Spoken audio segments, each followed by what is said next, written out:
आपने aggregate demand वो समझ लिया, एग्रीगेट सप्लाई वो समझ लिया, कंजप्शन फंक्शन वो समझ लिया, सेविंग फंक्शन वो समझ लिया, प्रोपेंसिटी टू कंज्यूम वो समझ लिया।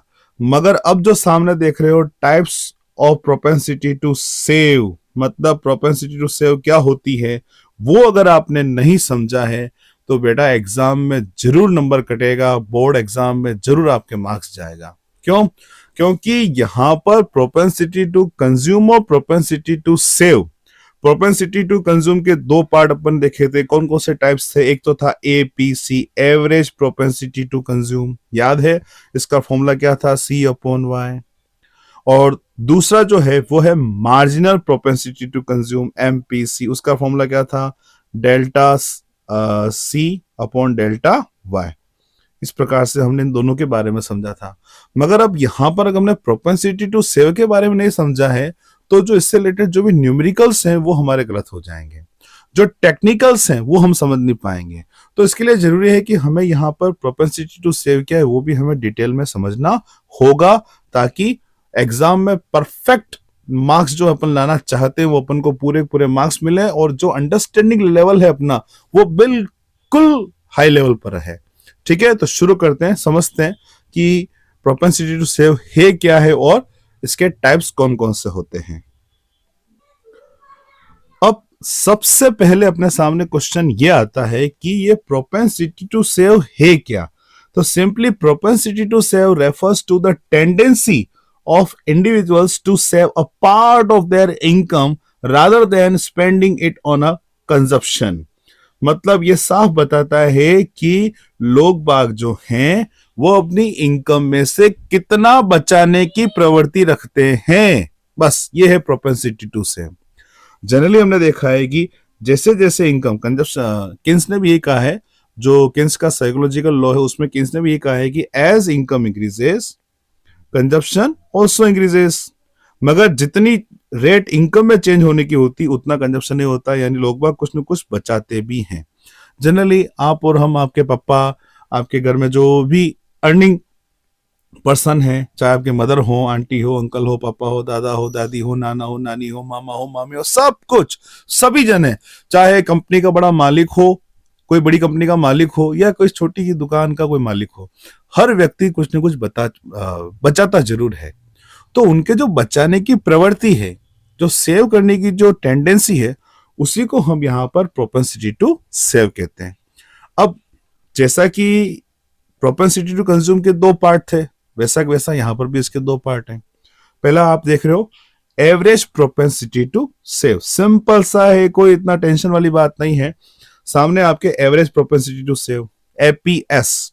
अब फॉर्मूला सिंपल सा, एपीसी क्या था? सी अपॉन वाई, तो एपीएस क्या हो जाएगा? एस अपॉन वाई, यानी APS is equal to S upon Y. मतलब टोटल जो भी इनकम लेवल इकोनॉमी में है उसमें टोटल सेविंग्स जितने भी हाउस होल्ड्स हैं, ध्यान रखना हम यहां पर बात कर रहे हैं पूरी इकोनॉमी की, और यहां पर जो वापस जो मेजरमेंट आएगा वही एक्स आंटे, क्योंकि हम जो भी मेजरमेंट ले रहे हैं वो सभी एक्स आंटे के बारे में ही ले रहे हैं। और मैं बार बार आपको कहता हूं, यहां पे भी कह रहा हूं कि आपने अभी तक इस चैप्टर से रिलेटेड वीडियो नहीं देखे तो उसकी प्लेलिस्ट का लिंक मैं इस वीडियो के डिस्क्रिप्शन में मेंशन कर रहा हूं। आप पहले उनको देखिए, समझिए, ताकि आपको पता चले कि what is aggregate demand, what is aggregate supply, what is consumption function, what is saving function, what is propensity to consume, what is marginal propensity to consume, what is average propensity to consume। ये सब कुछ आप detail में समझ पाएंगे और आगे topic पे आपको बहुत अच्छे से समझ में आएगा। तो जैसा कि आप देख रहे हो यहाँ पर हम एपीसी के बारे में, सॉरी एपीएस के बारे में थोड़ा सा डिस्कस कर रहे हैं। तो फॉर्मूला आपके सामने है, APS is equal to total savings in the economy by all the households upon total income level. Simple सा यहाँ पर फॉर्मूला है। तो इसको अगर हम यहाँ पर एग्जाम्पल के थ्रू समझना चाहें तो देख सकते हैं आपके सामने एग्जाम्पल, इसको थोड़ा सा और बड़ा कर देता हूं मैं। If saving is equal to 30 crore and income is equal to 100 crore, मतलब टोटल जब इनकम 100 करोड़ है उस कंडीशन में सेविंग 30 करोड़ है, तो सिंपल सा according to formula saving upon income, तो 30 अपॉन 100 ये आ जाएगा 0.30। इसका मतलब टोटल इनकम का 30% सेव किया जा रहा है। अब बताइए 30% सेव किया जा रहा है, इसका मतलब कंज्यूम कितना किया जा रहा है? सिंपल सा है, बाकी का बच्चा हुआ खर्च किया जा रहा है, यानी जो 70% है वो लोग बाग खर्च कर रहे हैं। ठीक है, तो यहां पर एपीसी कितनी हो जाएगी? 70%। सोचने की जरूरत ही नहीं है, सिंपल सा है। बचाने की प्रवृत्ति अगर टेंडेंसी अगर 30% है तो जाहिर सी बात है खर्च करने की प्रवृत्ति जो होगी वो 70% होगी। ठीक, इसको हम यहां पर टेबल और डायग्राम के थ्रू भी समझ सकते हैं। ये सामने आपके टेबल है, इस टेबल में डिटेल में सब कुछ यहाँ पर इनकम और अलग अलग सेविंग लेवल बताए गए हैं। ठीक, तो देख रहे हो टेबल में यहां पर अपने सामने 3 कॉलम है। कितने कॉलम है? 3 कॉलम। अब पहला कॉलम क्या बता रहा? इनकम को। इकोनॉमी में अलग अलग इनकम लेवल है और उस इनकम लेवल पर अलग अलग सेविंग लेवल है। ठीक है, अब हम यहाँ पर थोड़ा सा देखेंगे, जब इनकम 0 है तब भी उस कंडीशन में सेविंग है मगर नेगेटिव। क्यों? क्योंकि इस कंडीशन में कुछ न कुछ ऑटोनोमस कंजप्शन होता है। और ऑटोनोमस कंजप्शन क्या होता है? मैंने आपको बताया था कि जब इकोनॉमी में इनकम लेवल 0 हो, मतलब 0 इनकम लेवल पर जितना भी कंजप्शन होगा, कंजप्शन एक्सपेंडिचर होगा, वो ऑटोनोमस कंजप्शन को बताता है, जो इकोनॉमी में बेसिक नीड्स को पूरा करने के लिए जनरली किया जाता है। अब कंजप्शन कुछ न कुछ हो रहा है, इसका मतलब क्या है? लोग बाग अपनी पुरानी बचतों का, पुरानी सेविंग्स का यूज कर रहे हैं। एट प्रेजेंट की सेविंग तो कुछ है नहीं क्योंकि इनकम 0 है। तो सिंपल सी बात है, यहाँ पर जो सेविंग हो जाएगी वो -40 होगी, मतलब लोग डिस सेविंग कर रहे हैं, अपनी पुरानी वस्तु का यूज कर रहे हैं।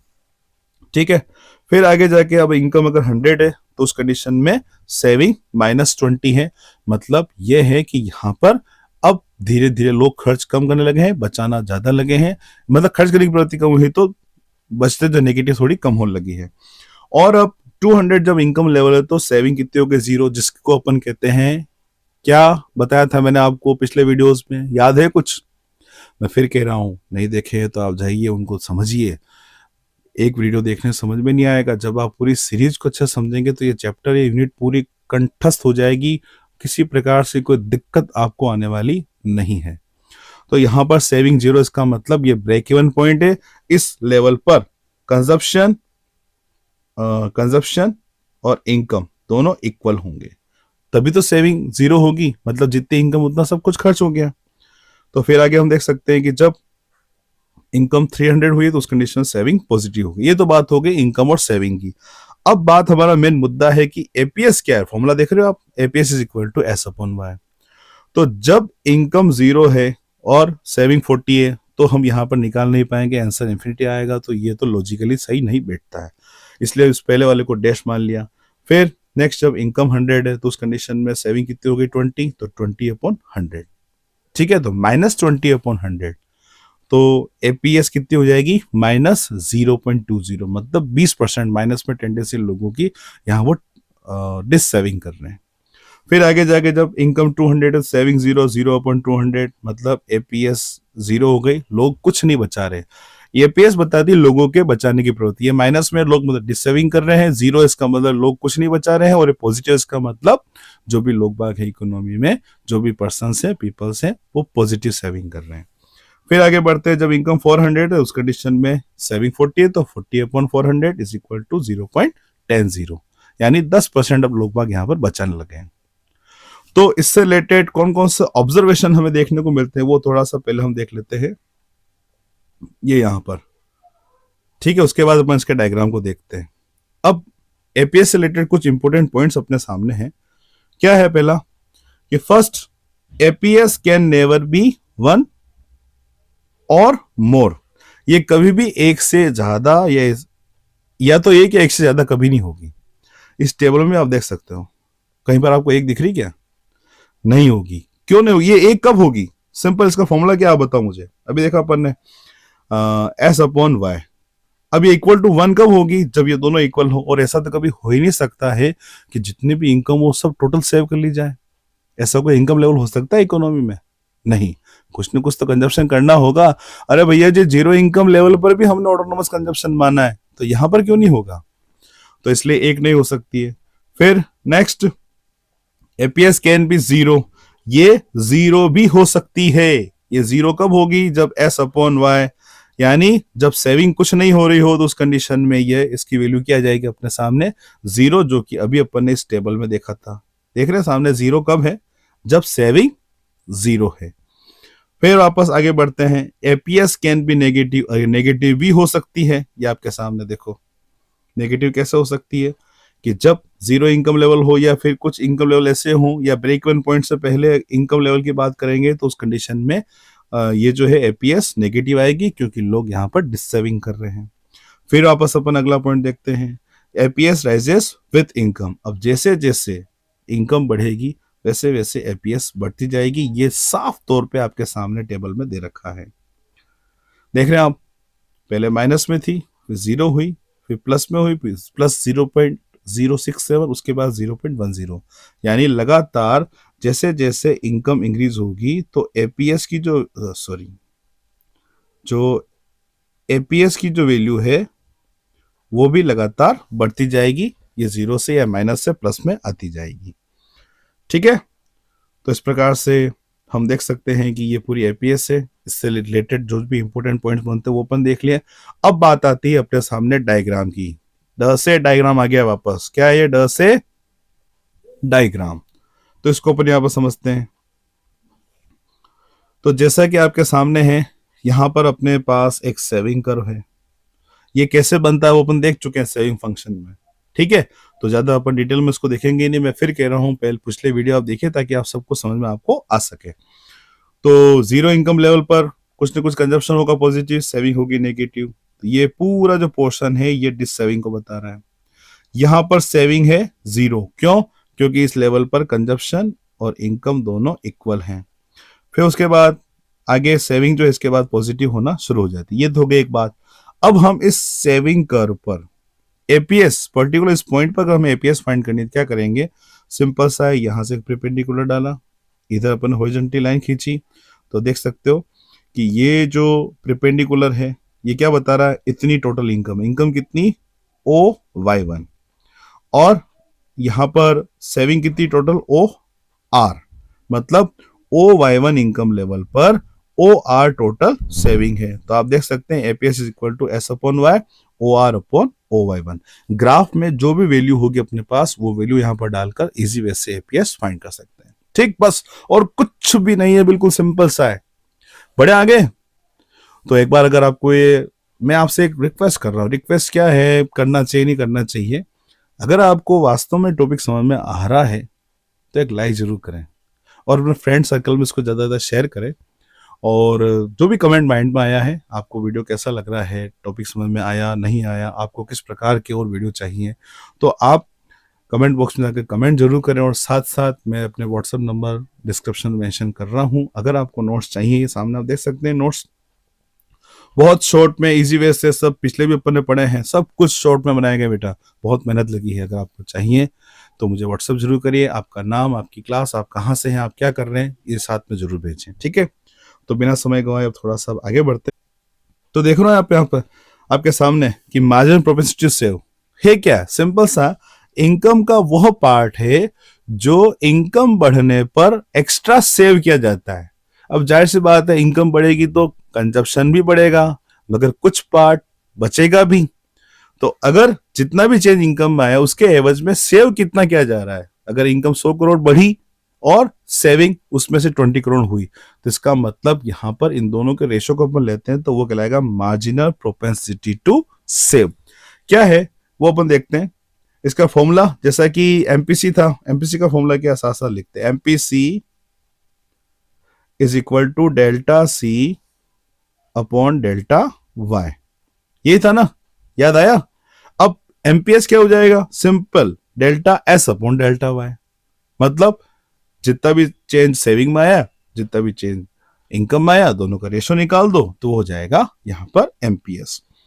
तो एग्जांपल आपके सामने है, suppose saving increases 30 to 90 crore, मतलब सेविंग में चेंज कितना है, इन दोनों का चेंज कितना हो गया, 30 to 90, इसका मतलब 60।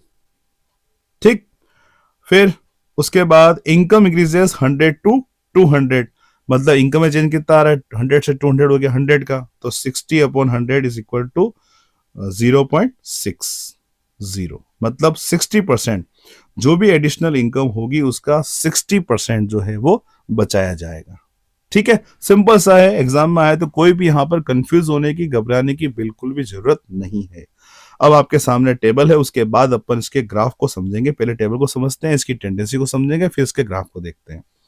तो बिल्कुल क्लियर सी टेबल है आपके सामने। सबसे पहले अपने सामने जो कॉलम है वो इनकम का है, सेकंड कॉलम है सेविंग का। ठीक, दोनों जरूरी। क्यों? क्योंकि हमें यहाँ पर बचतों में, सेविंग में जो चेंज हुआ वो निकालना है, इनकम में जो चेंज हुआ है वो निकालना है। तो इसलिए देख सकते हैं इनकम में चेंज कितना हुआ है 100 का, ये 100 लिख दिया। फिर आगे वापस चेंज कितना आया 100 से 200, ये 100 का चेंज।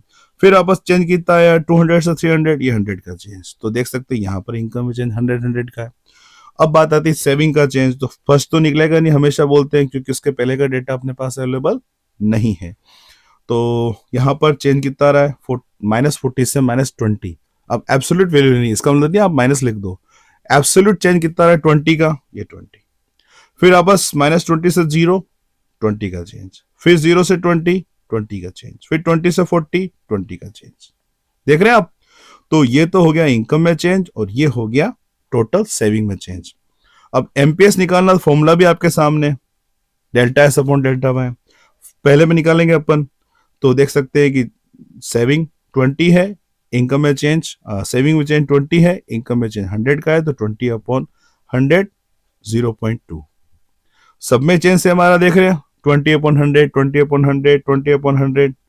तो यहाँ पर एमपीएस जो है वो कांस्टेंट रह रही है 0.2। मतलब बढ़ी हुई इनकम का, यानी 100 करोड़ अगर इनकम इंक्रीज हो रही है, उसमें से 20 करोड़ खर्च किए जा रहे हैं, 20 करोड़ बचाए जा रहे हैं, तो खर्च कितने जा रहे हैं? सिंपल सा है, 80 करोड़। तो यहाँ पर एमपीएस जो अगर 20% आ रही है, तो एमपीसी हो जाएगी आपके 80%। ठीक है, तो दोनों की जोड़ हमेशा यहाँ पर 100% हो जाएगी। ठीक है, ये तो बात हो गई अपने सामने marginal propensity to save. Clear आएगा? समझ में नहीं आया समझ में, थोड़ा सा वीडियो वापस बैक जाना, वापस समझना। ये पूरी टेबल आपके सामने देख रहे हो तो सब कुछ क्लियर हो जाएगा। करे साफ? अब बढ़ते डायग्राम की तरफ। ये डायग्राम आपके सामने, तो जैसा कि आप देख रहे हो अपने सामने, ये अलग अलग इनकम लेवल है, ये अलग अलग सेविंग लेवल है। अभी मैंने आपको बताया था कि ये सेविंग कर्व कैसे बनता है, ये नेगेटिव स्टार्ट क्यों होता है, और यहाँ पर सेविंग 0 क्यों होती है। अब बात आती है कि हमें यहाँ पर एमपीएस निकालनी। ध्यान रखना, एमपीएस सेविंग कर्व का स्लोप भी है, एमपीसी कंजप्शन कर्व का स्लोप। एग्जाम में आया तो भूलना मत, एमपीसी कंजप्शन कर्व का स्लोप बताता है, एमपीएस सेविंग कर्व का स्लोप बताता है। तो यहाँ पर हमें एमपीएस निकालना, तो दो अलग अलग सेविंग और दो अलग अलग इनकम लेवल हमें होना जरूरी है हमारे पास। तो पहला तो 2 पॉइंट लिए अपन, एक तो पॉइंट बी और एक पॉइंट ए। अब इस पॉइंट बी पर सेविंग कितनी? O R. Second saving OP. Change कितना आ रहा है? पी आर का। इतना चेंज आ रहा है ना, इन दोनों पॉइंट में चेंज कितना आ रहा है? पी आर के इक्विवेलेंट सेविंग में चेंज आ रहा है। और ये तो चेंज हो गया सेविंग में, और ये चेंज हो गया इनकम में। यानी इनकम y1 से बढ़कर y2 हुई, तो उस कंडीशन में सेविंग पहले OR थी तो वो OP हो गई। तो यहां पर चेंज आ रहा है सेविंग में PR के इक्विवेलेंट, और इनकम में चेंज आ रहा है y1 y2। According to formula MPS is equal to delta S upon delta Y, तो PR अपॉन y1 y2। क्या दिक्कत है? सिंपल सा तो है, बना लोगे, कोई दिक्कत तो नहीं होगी। एग्जाम में होती है तो एक बार वापस देखना, मैं सही कह रहा हूँ, बिल्कुल भी नहीं भूलोगे, और एग्जाम में बिल्कुल परफेक्ट मार्क्स आएंगे। ठीक है, आप चाहे सीबीएसई बोर्ड से हो, चाहे आरबीएसई बोर्ड से हो, या किसी भी बोर्ड से हो, या भी किसी कंपटीशन एग्जाम की प्रिपरेशन ही क्यों ना कर रहे हो, टॉपिक बेसिक हमेशा बेसिक ही रहता है। ये कभी बदलने वाला नहीं कि आप हायर क्लास में इसको देख रहे हो तो बदल जाएगा। ठीक है, अब इससे रिलेटेड कुछ इंपॉर्टेंट ऑब्जर्वेशंस क्या हैं वो हम यहाँ पर देखेंगे कि एमपीएस वेरीज बिटवीन 0 एंड 1। ये हमेशा 0 और 1 के बीच में ही चलेगी। मतलब इसकी वैल्यू जो है वो 0 से ज्यादा और 1 से कम रहेगी। अब ये 0 कब होगी? फॉर्मूला क्या है? Delta S upon delta Y. ये 0 कब होगी? जब सेविंग जो चेंज आ रहा है वो 0 हो जाए। ऐसा होता ही नहीं। क्यों? क्योंकि जितना चेंज इनकम में आता है उससे कम चेंज कंजप्शन होता है, तो कुछ ना कुछ पार्ट तो सेव किया ही जाएगा। फिर ये कभी भी 1 के इक्विवेलेंट भी नहीं होगी। जितना भी इनकम, ये 1 कब होगी? डेल्टा एस और डेल्टा वाई दोनों बराबर हो। सपोज 100 करोड़ इनकम बढ़ी, सेविंग भी 100 करोड़ बढ़ जाए, ऐसा तो पॉसिबल ही नहीं है। कुछ ना कुछ तो कंजप्शन होगा ही। इसलिए ये 0 भी नहीं हो सकती। कौन? MPS, और ये 1 भी नहीं हो सकती, तो हमेशा इसकी वैल्यू 0 से ज्यादा और 1 से कम रहेगी। ध्यान रखना, MPS में भी, MPC में भी ऐसे होता है, वो भी हमेशा 0 से ज्यादा, MPC is always more than 0 and less than 1। Same इसमें भी ये टेंडेंसी रहेगी और MPS में भी यही टेंडेंसी रहेगी। फिर आगे देखते हैं अपन स्लोप ऑफ सेविंग कर्व। जैसे अभी मैंने बताया था, देखो आगे वापस यहाँ पर इसका स्लोप क्या होता है वो आपके सामने है, delta S upon delta Y. Consumption curve का स्लोप क्या होता है, delta C upon delta Y. तो सेविंग कर्व का स्लोप क्या हो जाएगा, delta S upon delta Y. ठीक, तो यहां पर अपन शॉर्ट रिकैप लेते हैं, मतलब एपीएस और एमपीएस के बीच में क्या डिफरेंस हो सकता है, क्या कंपैरिजन होता है, वो हम यहाँ पर क्लियर कर लेते हैं फटाफट, ताकि कोई दिक्कत हमें देखने को नहीं मिले। तो सामने आपके सबसे पहले रेशो क्या है, सेविंग और इनकम का, देख सकते हो ये फॉर्मूला, ये सेविंग और इनकम का रेशो है, जबकि ये चेंज, सेविंग में कितना चेंज आ रहा है, इनकम में कितना चेंज आ रहा है, उसका रेशो, ये फॉर्मूला आपके सामने। ये तो बात हो गई। नेक्स्ट इंपॉर्टेंट बात, ये नेगेटिव हो सकती है, देखा था अभी टेबल में अपन, नहीं तो वीडियो में जाओ देखो पीछे वापस, ये कभी भी नेगेटिव नहीं होती, ये 0 भी नहीं होती है, तो नेगेटिव कहां से होगी, अभी समझा अपन ने। ठीक है, और ये स्लोप नहीं बताती है कर्व का स्लोप कौन बताएगा, MPS। ठीक है, तो कंजप्शन कर्व का स्लोप कौन बताएगा, MPC, बोलना मत। अब आगे आप देख रहे हो values of APC, APS, MPC और MPS, इनकी वैल्यूज क्या है वो सब अपन समझ चुके हैं। अगर आप चाहते हैं जो नोट्स, तो आप स्क्रीनशॉट लेके उसको देख सकते हो, ये सब कुछ डिटेल में सब कुछ समझा अपन ने। ठीक, अब आगे आता है बहुत इंपॉर्टेंट, जो बोल सकते हैं टॉपिक है, इससे रिलेटेड न्यूमेरिकल्स भी बहुत ज्यादा पूछते हैं, लीनियर कंजप्शन फंक्शन। तो ये क्या है, लीनियर सेविंग फंक्शन क्या होता है, क्या इसके न्यूमेरिकल्स होते हैं, वो सब कुछ अपन नेक्स्ट वीडियो में समझेंगे। इस वीडियो में इतना ही, मिलते हैं अगले वीडियो में। इससे रिलेटेड अब एग्जाम में जो क्वेश्चन होते हैं वो ध्यान रखिएगा, एपीएस क्या है, एमपीएस क्या है, इनके फॉर्मूले पूछते हैं, इनकी वैल्यू दे देते हैं, एपीसी एपीएस में रिलेशनशिप क्या होता है, तो वो भी अपन देखेंगे, तो अपन इजी बेसिस को फाइंड कर सकते हैं। अलग अलग वैल्यूज दे रखी हो तो न्यूमेरिकल अपन देख सकते हैं, ग्राफ में इसको कैसे किया वो सब कुछ अपने समझा। तो जैसा कि हर बार मैं बताता हूँ, इस बार एक शॉर्ट टिके वापस लेते हैं कि इस पूरे चैप्टर में अपन ने क्या देखा है, ताकि आपको पता चले कि अभी तक कितना कुछ पढ़ा जा चुका है। तो हमने शुरुआत यहाँ से की थी एग्रीगेट डिमांड से, जो चैप्टर है उसमें एक्स एंटे एक्स पोस्ट, उसके बाद एग्रीगेट डिमांड क्या है, उसके कंपोनेंट्स क्या हैं, कंपोनेंट को डिटेल में समझा था। जब 2 सेक्टर की बात करते हैं तो एग्रीगेट डिमांड क्या होगी, इसके डायग्राम, इसकी टेबल, डायग्राम को डिटेल में समझा है। फिर उसके बाद एग्रीगेट सप्लाई, इसके कंपोनेंट, इसकी टेबल, इसका डायग्राम बिल्कुल डिटेल में देखा था। ये जो 45 डिग्री लाइन है इसकी क्या इंपोर्टेंस होती है वो अपन ने समझा था। फिर कंजप्शन फंक्शन और प्रोपेंसिटी टू कंज्यूम, इसके बारे में डिटेल में देखा था, जैसा कि अभी इस वीडियो में डिस्कस कर रहा था आपसे मैं। और इसके टाइप्स कौन कौन से होते हैं, 2 प्रकार के टाइप्स यहाँ पर भी हमें देखने को मिलते हैं, एक तो है एपीसी, दूसरा एमपीसी। डिटेल में सब कुछ अपन ने टेबल और डायग्राम के थ्रू सब कुछ इन शॉर्ट नोट्स के थ्रू समझा था, एक एक चीज को अपन ने डीप टच किया था, ताकि अंडरस्टैंडिंग लेवल से कोई भी दिक्कत आपको नहीं आए, आप इजी वे से सब कुछ कर पाओ। ठीक है, फिर हम आगे बढ़ते गए सेविंग फंक्शन देखा अपन ने, वो समझा। फिर उसके बाद आज का जो टॉपिक था types of propensity to save, वो सब कुछ अपन डिटेल में समझा। और आगे आने वाले वीडियो में अब हम जो लीनियर फंक्शंस हैं, चाहे वो सेविंग हो या कंजप्शन हो, उसके बारे में हम थोड़ा सा यहाँ पर डिस्कस करेंगे। ठीक है, इसके बारे में। तो मिलते हैं अगले वीडियो में। मैं फिर आपको कहूंगा, अगर आपको लगा है कि वास्तव में कुछ मेहनत हुई है समझाने में, आपको लगा है कुछ समझ में आया है, तो एक वीडियो को एक लाइक जरूर करो, अपने फ्रेंड सर्कल में उसको शेयर कीजिए, लगता है कि उनके लिए भी काम का है, ताकि उनको भी बेनिफिट हो। कमेंट बॉक्स में एक प्यारा सा कमेंट जरूर करें, कैसा वीडियो लगा है आपको। मिलते हैं अगले वीडियो में। जय श्री कृष्ण।